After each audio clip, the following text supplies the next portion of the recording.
Etali bino ya nini? Boki pe makambo na bino, ya bino nini ya? Oh, mame Pelisa, na yambia ngondenge sengeli. Ozo mikumisa pe Omenteke bala ngwe tutaki mtu aza corona. Talo uti ko bwaka bale. Kaso poli kaka. Eza nini lisusu likambo ya corona na bale? Nazwi yo. Nga balonga ngate. Soki penzo zo banga corona. Ebonga ko kende ko zamangwele ndenge mtu alenge wala mbala asali. O eza kolobama. Eza penza solo ke papa mbala azima ngole ya COVID. Yo pe mama Pelisa. Nesika olekisa tango awa likolo ya kokosa nesika alisano. Okende so mangwele te. Yo ebinga malamu te. Nozela batu nyonso bazwa. Bongo na ebini na kusala.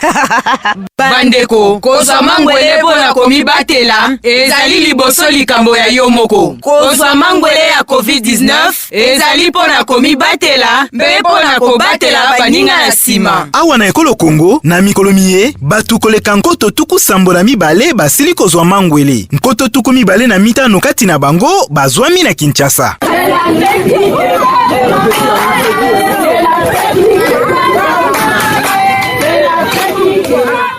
Manaka maye masalemi na AB Communication. Pona kolanda toko télécharger ba épisode misusu tokende bongo na www.abcommunication.info.